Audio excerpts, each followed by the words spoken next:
Ondra and Megos are two of the best climbers in the world.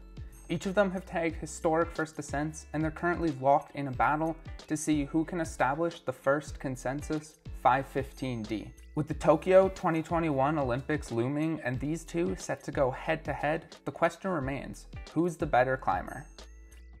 Hey guys, it's Marcus from Ascensionism, and today I'm going to be comparing two of the best climbers alive today in Ondra and Megos. Both of these climbers are sport specialists who burst onto the scene at young ages. Ondra made his mark at 13 years old when he sent Action Direct, becoming the youngest person at the time to ever do so. Megos flew under the radar for a little while longer, but at age 21, he gained recognition for his on-site of the 9A route TCT when he became the first person to ever on-site a route of that difficulty. Now, they remain two of the most important climbers in the world today, with each of them pushing the limits of the sport to new and insane heights. Before I start this video, I want to give respect to each of these athletes for their dedication to climbing and what they've been able to accomplish. Both Adam and Alex are two of the best sport climbers in history, and they're so far above my own skill level that we may as well be playing different sports. YouTubers got a YouTube though, so I'm going to pick apart the minuscule differences in their climbing to see if I can find a clear winner. Let's start with their accomplishments. In terms of resume, these two guys are neck and neck. Ondra has more 515 sends and first ascents than Alex does, including 2 515Cs to Alex's 1 and the only 515D ascent in the world with silence. However, literally as I was scripting this video, the news came out that Alex just sent his long-term project bibliography, which he assigned the grade of 515C/D. That would put him almost on par with Ondra in terms of sport climbing difficulty. Adam has the clear upper hand in bouldering, where he sent a handful of V16s to Megos' 1. Ondra also has notable big wall, trad, and off-width ascents, including insane test pieces like Dawn Wall and Belly Full of Bad Berries, which lend credence to his ability to perform as an all-around climber. Though they're almost identical regarding their sport climbing achievements, I would have to say that Ondra has a more impressive all-around climbing resume, which could lead you to believe that he's the better climber. However, when you dig into the stats a little bit, it seems like Megos should be better. In a Lattice Training article, it was reported that Alex could perform significantly better than Adam on several key metrics, including finger strength and anaerobic capacity. This basically means that Alex is stronger and more powerful, which could lead you to believe that he's the better climber. So Adam has the better resume, but Alex has the better stats. That still doesn't answer the question as to who the superior climber is. To do that, we need to compare the two of them side by side. When you do this, you begin to see the minuscule differences between them, and it becomes clear, at least to me, why Ondra is the best climber in the world. The difference comes down to tiny movements and route reading decisions that help Ondra retain his throne. First, let's talk about each climber's individual technique. For Ondra, the name of the game is efficiency. He climbs fast and he loves to find rests wherever he can. When on the move, he has a technical, foot-first style that helps him conserve energy. Ondra likes high feet and static movements, a habit which he credits to his younger days when he didn't have that much strength. It also lends itself well to his tall, lanky body shape and mediocre ape index, allowing him to keep his body close to the wall while reducing the strain he puts on his muscles. Alex is a much more explosive, cut-loose style of climber. His shorter frame and insane finger strength mean that he can leap between holds or campus his way up sections without needing to worry too much about what his feet are doing.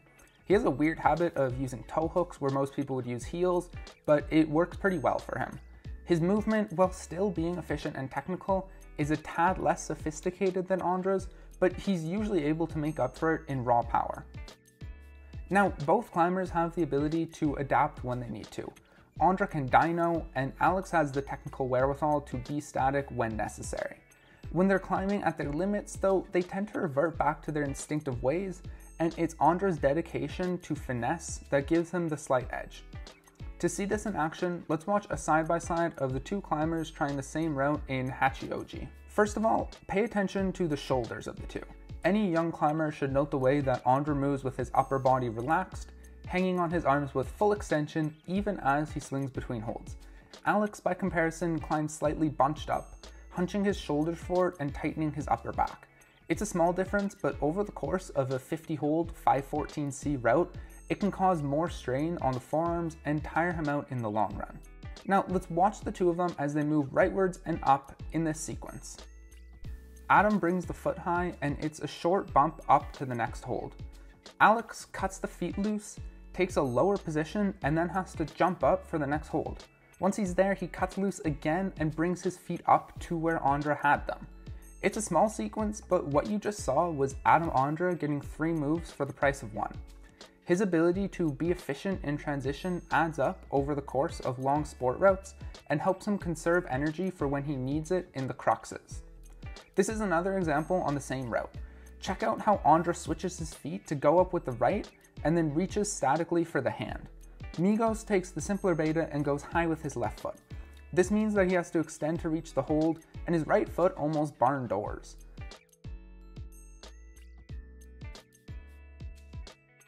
Again, it's small, but small moments count when you're climbing at the edge of human potential. Once more, we see the same thing in action. After securing the right hand, Adam brings up his left heel before moving into the tricky cross through. Alex keeps his feet low with most of his weight on his fingers, and you can see how much he has to work to push through and secure the right hand. Only once he's moved through the hard sequence is he able to bring his heel up.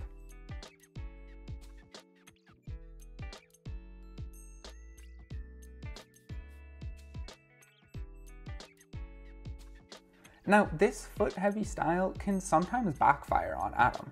Check out this next clip, which is almost exactly the same as the previous one. Both climbers head into a cross-under section, this time moving to the left. Adam takes the high right foot, trusting it with his weight to relieve some of the pressure on his fingers. This time, though, it doesn't quite work.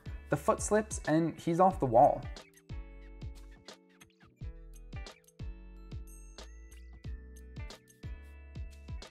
Alex keeps his left foot low, relying on that power to latch the cross-through right hand before he reweights the foot.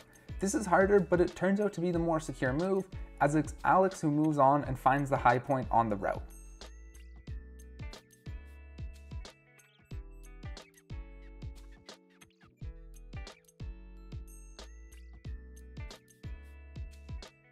Now, if it's not just his footwork, there has to be something else that sets Adam apart, and it's in his creativity when climbing.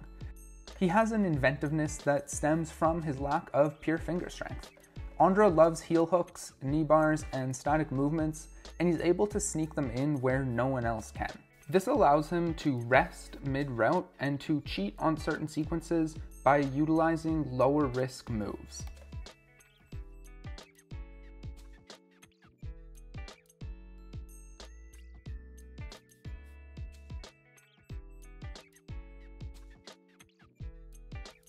While Megos is no slouch when it comes to route reading, he lacks this ability to find cheats and beta breaks, often instead choosing to just dyno through a move.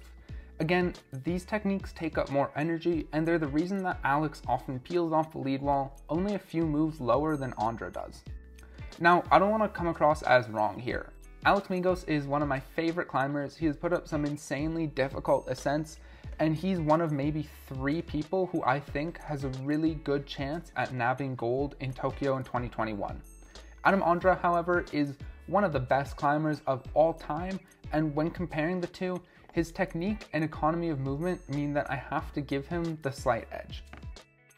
Alright guys, that's everything for this video. Thank you so much for watching, and please make sure to subscribe. If you want to see how these two stack up against the rest of the climbers currently on the scene, check out my video on who the best 10 climbers in the world are. Thank you again for watching, and I will see you next time.